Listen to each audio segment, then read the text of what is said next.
Mark मेलकॉफ एक American comedian comic writer एक Apple store में जाता है और अपने साथ एक बकरी को लेकर जाता है। सिर्फ यही नहीं, वहाँ पर एक पिज्ज़ा ऑर्डर करता है और वो पिज्ज़ा एप्पल स्टोर के अंदर डिलीवर भी होता है। इसके साथ साथ वो अपनी वाइफ को एक रोमांटिक डेट पर लेकर जाता है एक एप्पल स्टोर के अंदर। तो वहाँ का कोई भी एम्प्लॉय, कोई भी मैनेजर उनको नहीं रोकता। ऐसे कई सारे इंसिडेंट्स हुए हैं जहाँ पर लोगों ने खुद को रिकॉर्ड किया है मैकबुक में एप्पल स्टोर के अंदर डांस करते हुए।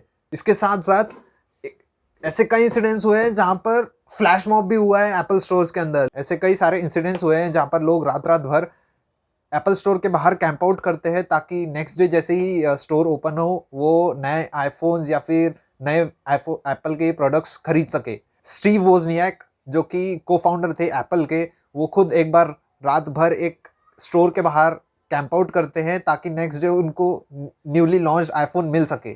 भाई डांस हो रहा है, फ्लैश मॉब हो रहा है एप्पल स्टोर के अंदर, बकरी को लेकर आ रहे हैं लोग, रात रात भर एप्पल स्टोर के बाहर कैंप आउट कर रहे हैं। तो इतना इतना पागलपन, इतना क्रेज क्यों है एप्पल के प्रोडक्ट्स के लिए, इतना क्रेज क्यों है एप्पल के आईफोन के लिए? इसका रीज़न है कि एप्पल अपने कस्टमर्स को एक बेस्ट से बेस्ट कस्टमर एक्सपीरियंस देना चाहता है ताकि वो अपने कस्टमर्स के साथ एक रिलेशनशिप और ट्रस्ट बिल्डअप कर सके।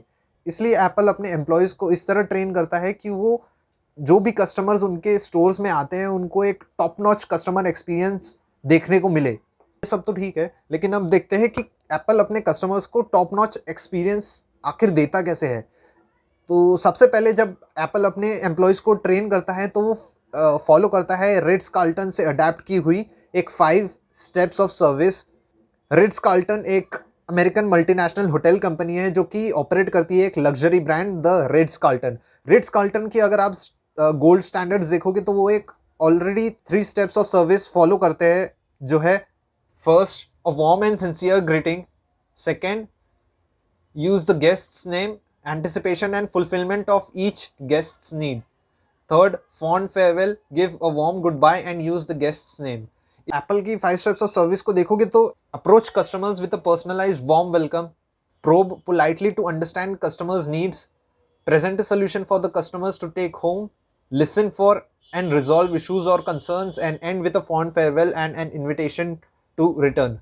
सबसे पहले एक वार्म वेलकम, उसके बाद उनसे कुछ कस्टमर से कुछ क्वेश्चंस पूछना ताकि हम उनकी नीड्स को जान सके, उसके बाद उनको सॉल्यूशंस प्रोवाइड करना और साथ साथ में अगर उनकी कुछ क्वेरीज हैं, कंसर्न्स हैं, उनको रिजॉल्व करना और लास्ट में एंड करना एक फॉन्ड फेयरवेल के साथ and an invitation to return. Forbes के एक आर्टिकल के according it's the people in the Apple store the soul of Apple who make customers feel good. Imagine करो आप कि न्यूयॉर्क के 5th एवेन्यू स्ट्रीट से जा रहे हो जो कि सराउंडेड है मल्टीपल स्काई स्क्रेपर्स से, और सडनली आगे जाके आपको एक बड़ा सा ग्लास क्यूब देखने को मिलता है। ये एक्चुअल में एप्पल का एक स्टोर है एप्पल 5th एवेन्यू। ऊपर का जो क्यूब आपको दिख रहा है ये एक्चुअल में एक एंट्रेंस है एप्पल के स्टोर की, और जो मेन स्टोर है वो अंडरग्राउंड बना हुआ है। इस स्टोर को फेमसली कहा जाता है द क्यूब।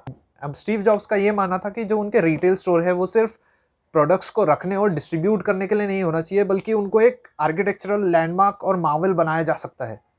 इसी का रीज़न है कि एप्पल का जो 5th एवेन्यू स्टोर है उसको एक डिफरेंट वे में उन लोगों ने प्रेजेंट किया, एक आर्किटेक्चरल लैंडमार्क बना दिया। तो इसी तरह एप्पल ने अपने बहुत सारे स्टोर्स को एक आर्किटेक्चरल लैंडमार्क की तरह बनाया है। इसके कुछ एग्जांपल्स है एप्पल जोलो सेंटर इस्तांबुल टर्की। इस स्टोर को अगर आप देखोगे तो ये एक इल्यूमिनेटेड ग्लास लैंटर्न की तरह दिखता है, लेकिन जो एक्चुअल मेन स्टोर है वो ग्राउंड के नीचे है, यानी कि ये भी एक अंडरग्राउंड स्टोर है। Apple Marina Bay Sands Singapore. Apple का ये स्टोर एक स्फेरिकल स्ट्रक्चर में बना हुआ है जिसका एंट्रेंस एक 45 मीटर की टनल है, और अगर आप अंदर से बाहर का व्यू देखोगे तो आपको एक 360 डिग्री का एक व्यू मिलता है सिंगापुर स्काईलाइन का। Apple tower theatre LA USA। इस स्टोर की खास बात यह है कि ये 1920s में एक थिएटर हुआ करता था जिसको एप्पल ने रिस्टोर करके अपना एक ऑफिशियल रिटेल स्टोर बना दिया। Apple piazza liberty Milan Italy. इस स्टोर की खास बात यह है कि इसके एंट्रेंस में एक बड़ा सा 8 मीटर ग्लास का फाउंटेन लगा है, और बिल्कुल इसकी एंट्रेंस के सामने एक छोटा सा एम्फी थिएटर भी बना है। Apple central world Bangkok Thailand. इस स्टोर की खास बात यह है कि एक 80 फीट ग्लास एनक्लोजर से बना है, और बीच का जो हिस्सा है अगर आप इसको देखोगे तो ये एक ट्री के स्ट्रक्चर में बना हुआ है। Apple Pudong Shanghai China. Apple के इस स्टोर को आइकॉनिक और रिमार्केबल कंसिडर किया जाता है क्योंकि इस स्टोर का जो ऊपर का पार्ट है वो एक मैसिव ग्लास सिलेंडर से बना हुआ है, और जो मेन स्टोर है वो ग्राउंड के अंडरनीथ है, यानी कि ये भी एक अंडरग्राउंड स्टोर है अगर इंडिया की बात करें तो इंडिया में अभी तक एक भी ऑफिशियल रिटेल स्टोर ओपन नहीं हुआ है एप्पल का, बट एक रीसेंट रिपोर्ट के according by Economic Times Apple अपने रिटेल स्टोर जल्दी ओपन करने वाला है, जिसमें से एक एप्पल स्टोर 22,000 स्क्वायर फीट का होगा मुंबई में और एक 12,000 स्क्वायर फीट का होगा दिल्ली में। अगर आपने नोटिस किया होगा, एप्पल अपने स्टोर्स के नाम में कभी भी एक स्टोर वर्ड का यूज़ नहीं करता।